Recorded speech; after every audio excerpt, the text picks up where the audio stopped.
I've been thinking we should approve one for the last 5 years.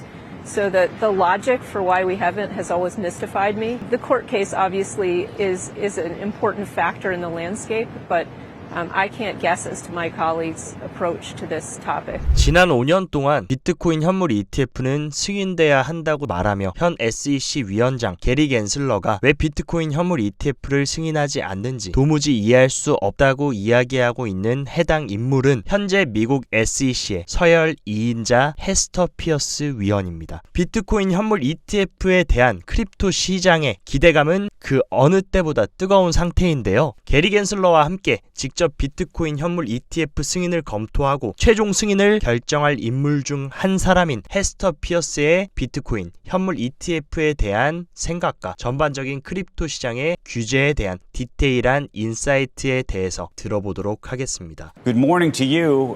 Love to get your sense of where you think the state of some of these regulations around crypto really stand right now. There's been so much speculation, even in the past several weeks, about where a Bitcoin ETF might land. There was a moment, as you I'm sure recall, where a report came out, erroneously apparently, that one would be approved. That would be the BlackRock one. But a view that given some of the things that have happened in court recently with the SEC losing, that maybe the SEC is now more open to approving one of these types of funds. I can't say whether or not the commission is ready to approve a Bitcoin exchange-traded product. I've been thinking we should approve one for the last 5 years.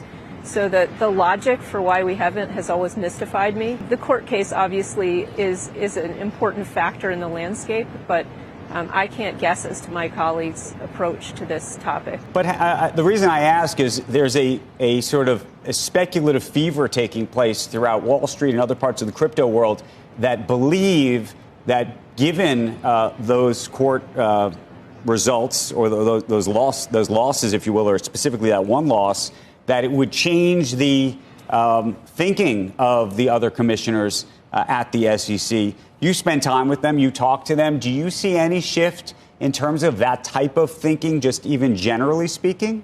I really can't speak to what we're going to do on the Bitcoin exchange-traded products. I can say that generally the agency has not been very good when it comes to anything related to Bitcoin or other crypto assets.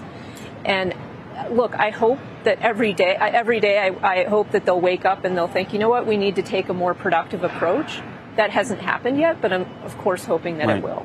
But I guess the question is, should the public take anything away from the fact that a BlackRock or a Fidelity or somebody of that size, scale, perhaps reputation, is applying for these things, that somehow is validating this space in a way that perhaps maybe some of the smaller firms that had applied for such types of funds earlier did not? Well, I think it's a reflection of the fact that there are a lot of firms that think the public is interested in these kinds of products. Again, you know, people have to be careful about trying to read the tea leaves of what agencies are doing, and I'm not going to contribute to that. I'm just going to say that, you know, obviously we're seeing more and more interest from firms in these products, and I hear a lot of interest from investors in these kinds of products as well. What is the lesson? You know, we've all been watching this Sam Bankman-Fried trial that's taking place downtown around crypto, and we've watched now Coinbase has started to open up franchises and things in other countries and the like. Have you felt a shift in terms of the way Washington and your colleagues are thinking about crypto at all? I mean, look, the events of last year were not positive for crypto's image, certainly. It's a good moment for all of us to sit down and think about how did we get to this place. And I think there's a lot of work the industry needs to do, and thinking about applying, you know, traditional lessons from traditional finance that have been learned the hard way over the years, applying those in the crypto space. But there's also an opportunity for regulators to sort of think, what could we have done differently? And I think one thing we could have done differently is to craft a framework that provided people clear guidelines and made the United States the kind of place where crypto companies wanted to be registered and based. And that would have been very helpful for then distinguishing good actors from bad actors. We still have the opportunity to do that. I think there is a lot of interest on the congressional side to try to do something around crypto. Again, my agency has mostly focused on bringing enforcement actions, which is just not a really efficient way of bringing regulatory clarity to the space.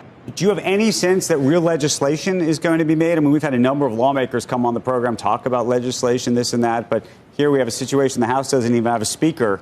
And you think to yourself, and we've talked for a decade about regulating, social media and all sorts of other things that no one, a lot of people talk about, and then nothing ever really gets done. Do you have any reason to think that something will? Well, I cautioned about reading regulatory tea leaves, and I'm careful about trying to read political tea leaves. But I would say that there is widening interest in trying to do something, and whether it's a broader bill or whether it's taking things piece by piece, I don't know. But I think there's clearly perceived to be a need to do something in this space, and I think that's really encouraging. Has your view shifted at all? We have, by the way, on the screen, and I don't know if you can see it, we have Bitcoin, Ether, Solana, Ripple, and Dogecoin on the screen.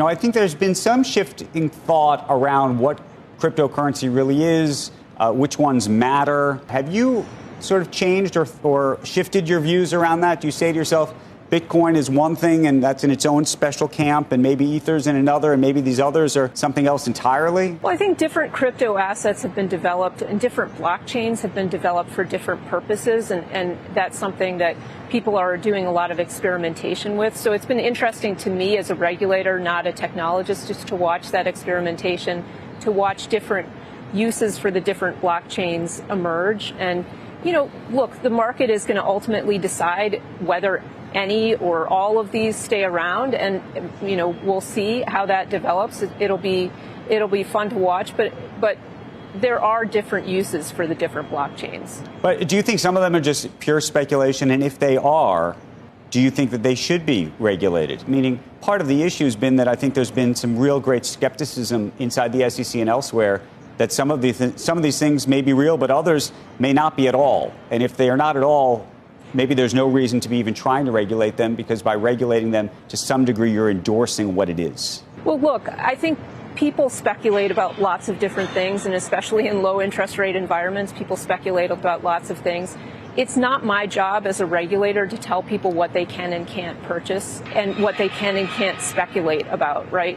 Speculation is what makes our markets work. I encourage everyone to be skeptical about everything they're buying. And so, yeah, you should be asking, if you are interested in crypto and you're thinking of buying a crypto asset, you should be asking a lot of questions. You should be trying to figure out what the purpose of a particular crypto asset is. But the idea that by affording people a regulatory framework, we're providing a regulatory seal of approval is the wrong way to think about things. We at the SEC have a job to be disclosure regulators, and so if we're given the job to write disclosure regulations for crypto assets, that is not a seal of approval.